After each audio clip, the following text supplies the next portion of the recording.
Bonjour et bienvenue à la webconférence Climi. Nous allons passer une petite heure ensemble. Cette session va être animée par Magali Joubert, Partner Account Manager chez Lucas. Tout au long de cette session, vous pourrez poser vos questions sur le bandeau qui se trouve à droite de votre écran. Nous y reviendrons en fin de conférence. Avant de démarrer cette présentation, quelques mots sur AppSyCyborg pour celles et ceux qui ne nous connaissent pas encore. AppSyCyborg, c'est plus de 30 années d'expertise que nous mettons au service de nos 3300 clients. Nous avons réalisé en 2020 un chiffre d'affaires de 65,5 millions d'euros et nous comptons plus de 520 collaborateurs, dont la moitié sont des consultants dédiés à la mise en place de vos projets. Notre effectif est réparti dans 15 agences, 13 agences en France et 2 à l'international. AppSyCyborg, c'est 3 domaines d'expertise. Tout d'abord, une expertise autour des logiciels de gestion, de l'ERP et du CRM, mais aussi des domaines d'expertise autour du reporting et du décisionnel, ainsi que l'hébergement de notre offre AppSyCyborg Cloud. Enfin, AppSyCyborg, c'est également une dimension de conseil, puisque nous pouvons vous accompagner dans l'élaboration de vos projets et de votre transformation numérique. Bonjour Magali. Bonjour Léa. Bonjour à tous, je suis ravie d'animer ce webinaire avec vous. Du coup, pour commencer, je vais vous parler un petit peu de Lucas, parler un peu de la société. Donc, nous avons été créés en 2002 par notre PDG actuel et aujourd'hui, on compte un peu plus de 4400 clients répartis dans une cinquantaine de pays, ce qui représente un peu plus de 800 000 utilisateurs actifs. Donc, un utilisateur actif est une personne qui utilise une ou plusieurs de nos solutions. On compte aujourd'hui, donc sur cette slide, 230 collaborateurs et nous serons bientôt à 260 collaborateurs. Et on vous partage quelques chiffres par rapport à la croissance que nous avons pu faire en 2020, ainsi que notre chiffre d'affaires. Ce qui peut être intéressant pour vous de savoir, c'est que Lucas réinvestit de deux manières ses bénéfices, aussi bien dans la recherche et le développement que justement l'embauche de nouveaux collaborateurs. Et brièvement, pour vous présenter un petit peu le panel des solutions Lucas, donc nous avons adopté une stratégie d'encerclement de la paye et de la comptabilité. Nous éditons et commercialisons plusieurs briques d'outils à travers nos partenaires qu'on va pouvoir retrouver sur des domaines comme la GTA et la gestion d'affaires avec Figo et la suite Timi. Ensuite, sur la partie finance, particulièrement Climi que nous allons voir aujourd'hui sur les notes de frais. On retrouve ensuite la suite Popli qui est plus dédiée au suivi des ressources humaines. Pour terminer par Paga, la solution de distribution dématérialisée des bulletins de paye. Je vous propose sans plus attendre de passer à la démonstration. J'espère que vous voyez tous bien mon écran. Donc, je vais pouvoir démarrer. Donc, aujourd'hui, je vais vous présenter notre logiciel de gestion des notes de frais Climi. Et du coup, ce logiciel, ce qu'il va vous permettre de faire, c'est de saisir des dépenses au fil de l'eau.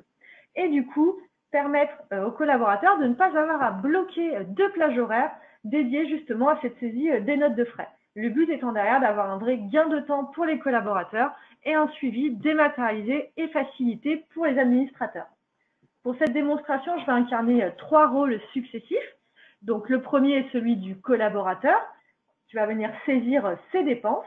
Ensuite, celui du manager qui va lui approuver ou refuser ses notes de frais.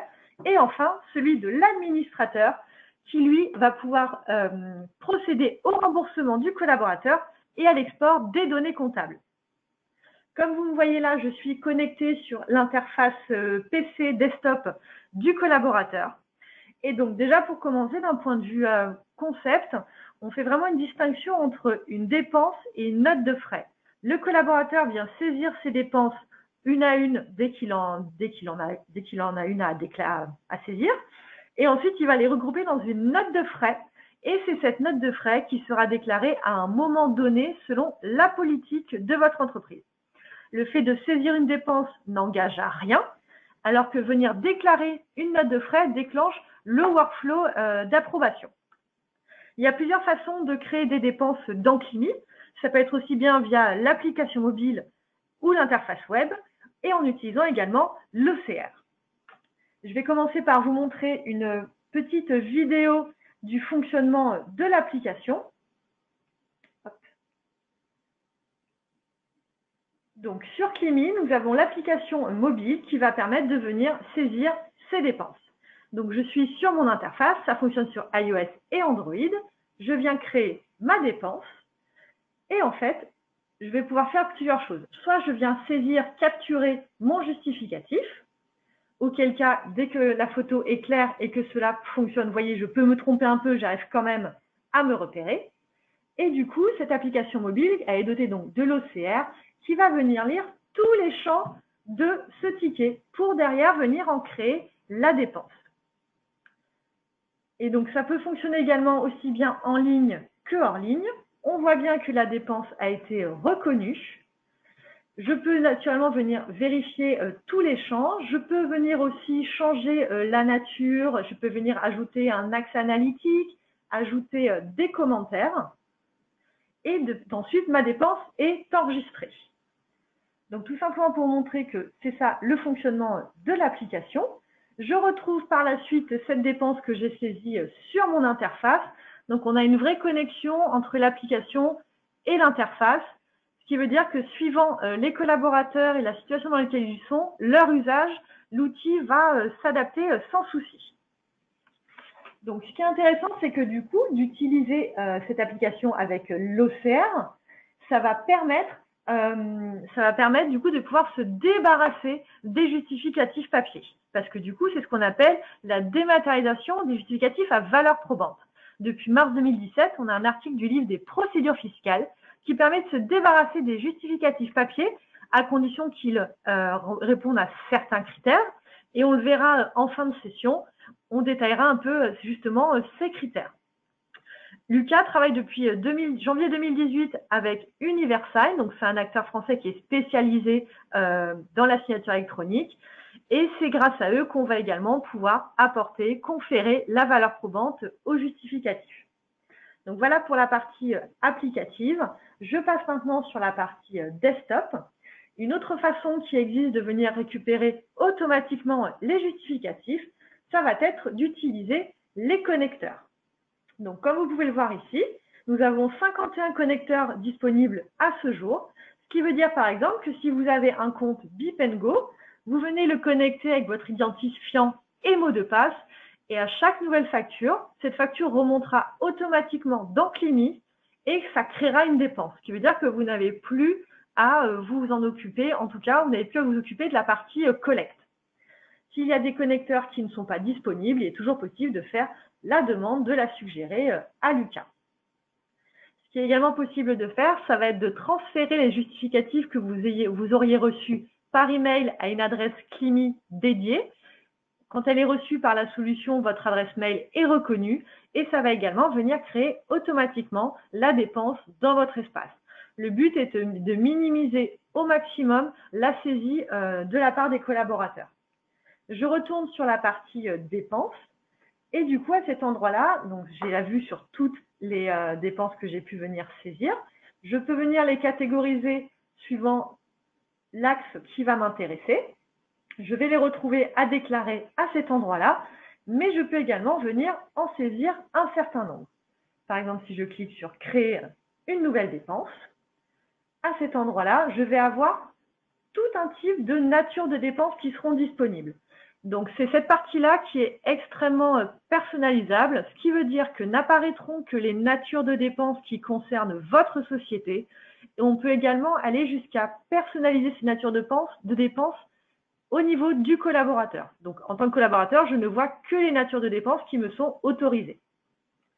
Imaginons potentiellement un déjeuner qui aurait été effectué hier. Je peux venir aussi saisir à la main le montant de mon déjeuner. Et vous voyez ici, j'ai une alerte. Donc, l'avantage également dans Climi, c'est qu'on va pouvoir venir encadrer la saisie des collaborateurs. En fait, on va pouvoir mettre en place des alertes en fonction, par exemple, de seuil de remboursement. On va également pouvoir mettre en place des plafonds bloquants, ce qui veut dire qu'on ne remboursera le collaborateur qu'à hauteur de ce plafond. Et on peut également mettre en place des alertes ou des plafonds en fonction d'une nature de dépense. Le message d'ailleurs, c'est de vous dire que suivant votre fonctionnement, l'outil va s'adapter. Ensuite, je retrouve mes champs analytiques si je suis bien sûr concernée.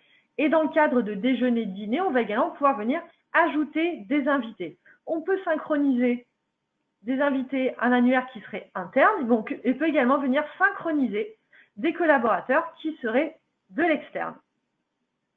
Et du coup, s'il n'existe pas, on va pouvoir venir l'ajouter. Par exemple, si je tape mon prénom, je peux venir créer un contact si je le souhaite. Et ça restera bien sûr enregistré dans Kimi. Et j'enregistre ma dépense. Un autre type de dépense que je peux bien sûr faire, ça va être par exemple pour une nuit d'hôtel. Imaginons que je remplis le nombre de nuitées. Imaginons que j'ai un déplacement à l'étranger, qu'il ne restait plus qu'une seule chambre d'hôtel à ce prix-là et qu'elle soit en livres sterling. Là, je vais vous montrer deux choses. D'une part, qu'on retrouve les fameux plafonds de remboursement dont je vous parlais, mais également, il a bien reconnu quand j'ai mis la livre sterling, il a fait directement la conversion. Le taux de conversion qui est pris, c'est celui du Forex et c'est le taux du jour à laquelle a été réalisée la dépense. Et je vois bien que je serai remboursée en euros. Donc, lorsque je fais des dépenses à l'étranger, je suis remboursée suivant la monnaie de mon entité légale. Et j'enregistre la dépense. Malgré le fait qu'il y ait une alerte, je peux tout de même venir l'enregistrer. La dernière dépense type de dépense que je vais vous montrer, ça va être pour les frais kilométriques. Donc, on s'appuie sur le web service Google Maps pour faire le calcul. Imaginons que je pars donc depuis les locaux de chez Lucas à Paris. Hop. Donc, je peux enregistrer une adresse, mais je pourrais bien sûr aussi venir enregistrer une ville. Je peux ajouter une étape, indiquer s'il s'agit d'un aller-retour. Et de façon automatique, donc la distance est calculée. Suivant, et le deuxième élément qu'on va prendre en compte, c'est donc les chevaux fiscaux du véhicule, ce qui va permettre d'établir le barème en lien avec ces chevaux fiscaux. Et j'ai également, du coup, automatiquement de calculer le montant en fonction de ces deux éléments. Si votre politique de frais est différente du barème légal, on peut complètement également la personnaliser. Et je viens enregistrer ma dépense. Donc, voici les dépenses que j'ai saisies pour cette démonstration. Donc, maintenant, vraiment, on a tout type. On peut avoir des forfaits de déplacement. Ça peut être des avions, des trains, des péages, comme on l'a vu. Ça peut être aussi de l'essence, du gasoil. Il y a vraiment tout type de nature qui peut être paramétré. Très important, d'un point de vue remboursement, chaque nature va être paramétrée avec son taux de TVA personnalisé. Et ce qu'on va aussi permettre de voir aux collaborateurs, ici vous voyez politique de frais. Donc ça, c'est un champ texte libre qui va vous permettre de venir renseigner la politique de frais de votre société. Et c'est la première page sur laquelle tombent les collaborateurs, se connectent les collaborateurs lorsqu'ils arrivent sur l'outil. Donc au moins, ils auront pris connaissance une fois de cette politique de frais. Je vais maintenant venir préparer ma note de frais. Je clique dessus.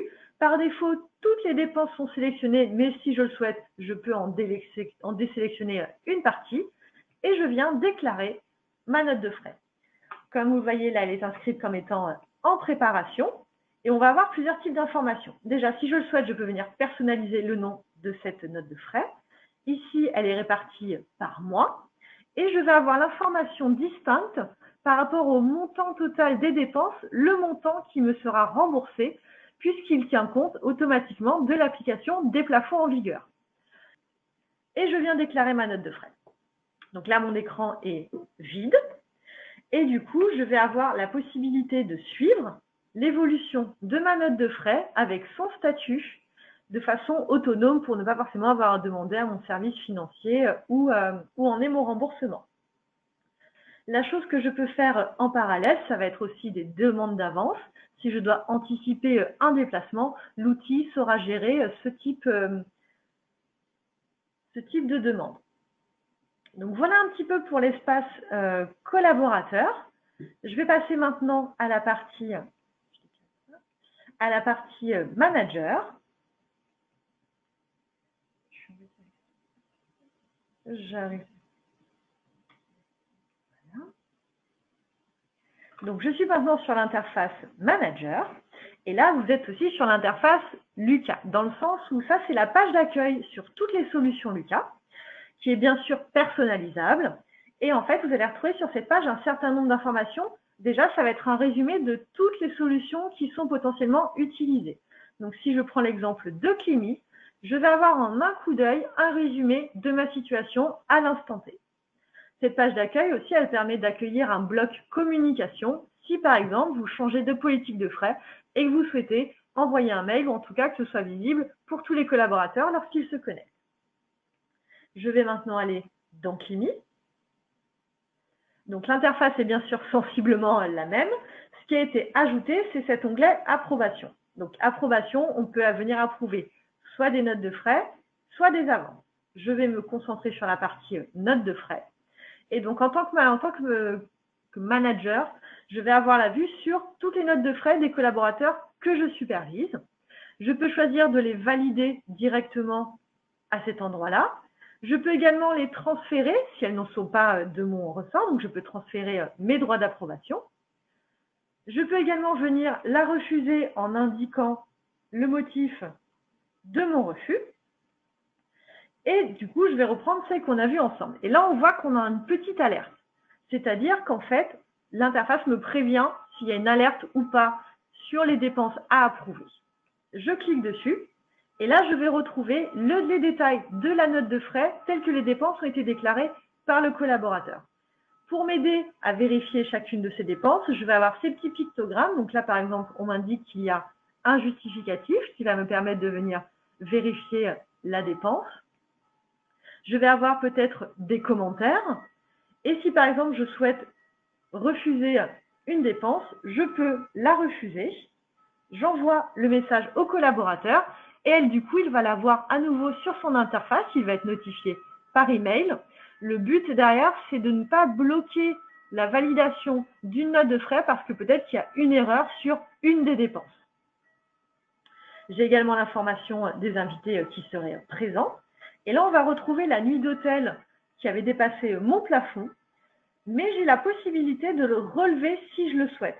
Si par exemple, c'est un cas exceptionnel et que je souhaite rembourser en intégralité le collaborateur. Et j'enregistre. Toujours dans le but de ne pas bloquer la validation d'une note de frais pour une dépense qui ne correspond pas exactement à la politique de frais. Donc voilà un petit peu ce que je peux faire en tant que manager. Et du coup, si tout est conforme, si tout est bon, je vais venir approuver ma note de frais.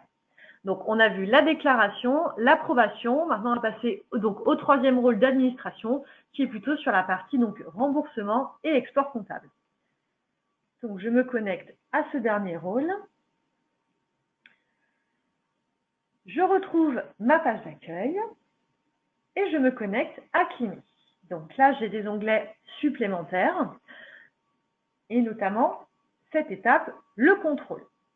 Donc, après l'approbation, le contrôle, bien sûr, quand je suis administrateur, c'est un peu comme des poupées russes. J'ai droit à tous les rôles, je peux faire toutes les actions directement. Et par exemple, je pourrais ici passer au statut contrôlé, soit du coup toutes ces notes de frais en une seule fois, soit bien sûr, je vais plutôt peut-être aller approuver celles qui directement n'ont pas d'alerte en particulier. Je vais retourner dans celle qu'on suit depuis le début du collaborateur. Et ce que je vais également pouvoir faire sur ce type de note de frais, ça va être par exemple, quand je vérifie, si je me rends compte, là, je passe et je vais pouvoir venir même zoomer, je me rends compte qu'il y a une coquille. Le montant indiqué est 300 €, alors qu'en réalité, c'est 259,74 €. Donc, je vais pouvoir modifier ce montant directement sur l'interface. Je l'enregistre. La modification est effectuée automatiquement. À nouveau, comme ça, je ne bloque pas le contrôle de cette note de frais pour une erreur de saisie. Je peux contrôler au fur et à mesure chacune des dépenses. Si par exemple, je suis dérangée dans cette action et que je ferme la fenêtre et que je me connecte à nouveau, ça va rester en mémoire. Et au fur et à mesure, je viens contrôler chacune des dépenses en cochant au bout de la ligne. Hop. Et une fois que j'ai tout coché, elle passe automatiquement au statut contrôlé. Pour m'aider également au moment du contrôle, je vais avoir un historique de ma note de frais, donc je sais tout ce qui a pu se passer sur cette note de frais. Je peux également venir télécharger la note de frais au format PDF avant de la contrôler.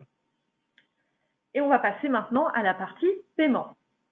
Donc, la partie paiement, elle peut être effectuée de plusieurs façons. Une des premières façons, c'est si les collaborateurs sont remboursés par virement bancaire. Auquel cas, je vais produire un fichier de mise en paiement. L'export est généré.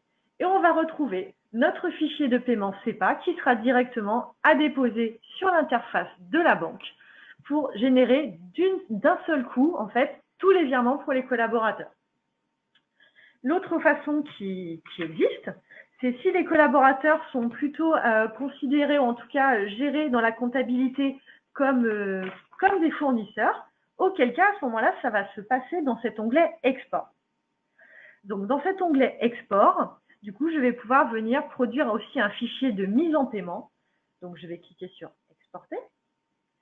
Et je retrouverai à cet endroit-là, donc d'une part cet export qui sera paramétré suivant votre plan comptable et surtout suivant le format d'import de votre logiciel de comptabilité. À nouveau, le but est que vous ayez le moins de saisie à faire de votre côté. Et dans tous les cas, cet export comptable sera généré parce que même si vous remboursez les collaborateurs via un virement bancaire, il vous faut ce fichier-là pour votre logiciel de comptabilité. Donc, c'est l'onglet clé de la solution pour tout ce qui va être suivi et traitement administratif de ces notes de frais. Et à nouveau, voilà, on est vraiment en paramétrage sur plan comptable et format d'import de votre logiciel comptable. Et l'autre cas qui va être géré également via Climi, ça va être si le remboursement des collaborateurs est réalisé via la paye. Auquel cas, à cet endroit export, on retrouvera deux fichiers. Donc, un pour le remboursement par la paye et on retrouvera toujours cet export comptable. À nouveau, l'un comme l'autre export, notre but, c'est qu'il puisse être personnalisé et surtout au format attendu par votre logiciel de comptabilité ou de paye que vous utilisez. Et pour finir, on va retrouver un certain nombre de rapports. Parce que du coup, le but, ça va être de pouvoir analyser, extraire et partager la donnée qu'il y a dans Climi. On retrouve des rapports plutôt génériques sur les dépenses, auquel cas vous avez un certain nombre de filtres sur lesquels vous pouvez jouer. Ces rapports, vous pouvez cliquer sur « Afficher ». Donc, ils seront affichés. Vous pouvez choisir, modifier les filtres, choisir la période, les collaborateurs, le type de nature. Et derrière, vous allez pouvoir également les exporter au format CSV pour potentiellement les retravailler ou les partager. On a également des rapports sur les invités internes, qu'on peut voir ici, ce qui va permettre derrière de venir aider sur le calcul des titres restaurants. Sur les invités externes, qu'on retrouve ici, le nombre de convives. On voit également aussi le split par convive sur le montant total de cette dépense. Sur le kilométrage, de la même façon, tous ces rapports sont bien sûr exportables au format CSV. On va pouvoir venir également télécharger des justificatifs, donc très important. Tous les justificatifs sont stockés dans Climi. Si pour une raison X ou Y, vous n'utilisez plus la solution Climi, tout vous est bien sûr restitué s'il y a une résiliation. Et je vais maintenant vous montrer la partie archives à valeur probante. Donc, on en parlait en début de session. On a donc la dématérialisation des justificatifs à valeur probante. Il fallait qu'elle réponde à certains critères. Donc, le premier critère, c'est qu'on ait au final un document au format PDF. C'est bien le cas ici. Ensuite, qu'il soit conforme à l'original et qu'il y ait la position d'un cachet serveur. Donc, le cachet serveur qui, lui, est apposé par Universal. Donc, lorsque j'ouvre mon archive probante, j'ai bien le numéro de la note de frais, le déclarant, son entité légale, la date de déclaration, le fait qu'elle a été payée, le montant total. Je retrouve le résumé des dépenses et ensuite, je vais avoir une page par dépense avec donc le ticket conforme à l'original, toutes les informations en lien avec cette dépense, Donc là, on retrouve tous les tickets. L'historique de la note de frais quand elle a été créée, validée, contrôlée. Et en dernière page, justement, l'archive à valeur probante avec le cachet serveur. Et c'est grâce à tous ces éléments qu'il est vraiment possible de se débarrasser des justificatifs papier grâce à ce type de document, c'est ce document qui est présenté en cas de contrôle de la part de l'URSSAF. Donc voilà un petit peu ce qu'on voulait vous montrer aujourd'hui. Est-ce que vous avez des questions? Alors, merci Magali. Passons maintenant à la partie questions-réponses. Donc Magali, nous avons reçu quelques questions. Première question. Est-ce que je peux mettre deux types de dépenses, donc de différentes natures, dans la même note de frais? Par exemple, un petit déjeuner et une chambre d'hôtel. Merci pour cette question. Donc, on a vraiment une gestion par nature de dépenses. Donc, dans ce cas-là, il faudra avoir une nature petit déjeuner et nuit d'hôtel, donc avoir deux dépenses qui vont être saisies séparément. Maintenant, il est possible de mettre en place dans le menu déroulant des forfaits qui, à ce moment-là, prendraient en compte aussi bien la dépense dans sa globalité sur ces deux natures. Mais ce serait un forfait dans ce cas-là. Merci. Deuxième question. Est-ce qu'il est possible d'utiliser la géolocalisation pour les frais kilométriques plutôt que d'entrer manuellement ces kilomètres? Alors, c'est une très bonne question. Du coup, oui, l'application, elle est également dotée de la géolocalisation, ce qui veut dire que le collaborateur peut l'enclencher lorsqu'il quitte son point A et l'arrêter lorsqu'il atteint son point B. Donc, toujours sur les kilomètres, peut-on déduire un temps de trajet habituel à la déclaration de frais kilométriques? C'est une bonne question aussi. Non, dans ce cas-là, on va vraiment être sur la déclaration de la note de fin, des kilomètres qui ont été parcourus, sans forcément cette notion de temps. Autre question, lors d'une saisie manuelle de dépenses, comment est géré le document probant? Alors, lors d'une saisie manuelle, je vais vous montrer, donc par exemple, si je viens ici, si par exemple, je vais prendre un exemple de justificatif que j'aurai ici. Imaginons, hop, moi j'ai un ticket de restaurant, donc s'il est sur mon desktop par exemple, j'ai également l'OCR sur la partie desktop qui va me permettre de venir, ici vous voyez le déjeuner est reconnu et ça fonctionne comme l'application. Donc soit vous le faites glisser parce qu'il est déjà sur votre desktop, soit vous allez pouvoir, on en parlait, vous allez pouvoir aller les chercher directement à cet endroit-là sur votre desktop, mais en tout cas, vous allez pouvoir également ici venir choisir un fichier lorsque vous créez une dépense. Donc, il y a plusieurs façons. Soit vous le faites glisser-déposer, soit vous l'ajoutez manuellement dans la dépense. Merci. Autre question, on parle de valeur pour l'URSSAF, mais en cas de contrôle fiscal, est-ce pareil? Oui, tout à fait. Ça fonctionne dans les deux cas. Merci. Est-ce qu'il y a une reconnaissance des tickets étrangers? Alors, sur la partie dépenses à l'étranger, oui. Maintenant, aujourd'hui, donc l'OCR, c'est surtout reconnaître l'alphabet latin et la valeur probante fonctionne en cas de contrôle en France et en Angleterre. Donc, ça va plutôt être des tickets saisis en euros ou en livres sterling. Merci. Est-ce possible d'associer une carte affaires collaborateur, mais sur laquelle il faudra rembourser les frais? Alors, j'imagine que ça veut dire que c'est la carte personnelle du collaborateur. Dans ce cas, nous avons une fiche dédiée sur ce sujet-là parce que ça va dépendre de la banque et de l'URL de connexion du collaborateur à cette banque. Donc, je vous dis pas non, mais je pense il faudra vérifier. On pourra potentiellement vous faire parvenir ce type d'informations. Merci. Autre question, Magali. Est-ce que l'on peut saisir des ordres de mission? Pas à ce jour. On a beaucoup cette demande et on sait que nos équipes produits travaillent dessus, mais malheureusement, ce n'est pas encore le cas. Merci. On revient à des questions sur les frais kilométriques. Est-ce que les forfaits kilométriques se mettent à jour si on dépasse les 5000 km et plus de 20 000 km? Sur la partie forfait kilométrique, on peut aller assez loin au niveau de la personnalisation. Maintenant, je ne voudrais pas vous dire de bêtises. Il faudra qu'on vérifie de notre côté pour vous confirmer ça. Et donc, on continue sur la lancée. Peut-on plafonner un montant mensuel de frais kilométriques? Oui, ça c'est tout à fait possible. Autre question, est-ce que tous les types de monnaies sont présents dans l'application? Exemple dirham. On peut venir paramétrer tout type de monnaie, absolument. Merci Magali. Nous avons une dernière question. Est-ce que les notes de frais peuvent être saisies par une autre personne? Alors, elles peuvent être saisies par une autre personne. J'imagine que vous parlez peut-être dans le cas d'une assistante qui viendrait peut-être saisir pour un autre collaborateur.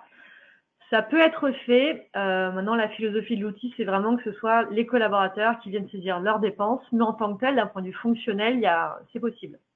Alors, j'avais dit que c'était la dernière question, mais nous en recevons d'autres.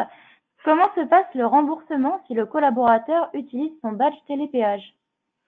Eh bien, à ce moment-là, son remboursement se passera de la façon dont il est. Si le badge de télépéage derrière, c'est son compte personnel, il sera remboursé suivant la manière dont vous remboursez le collaborateur. Ça suivra le même chemin, soit par virement, soit via la paye, soit via la comptabilité.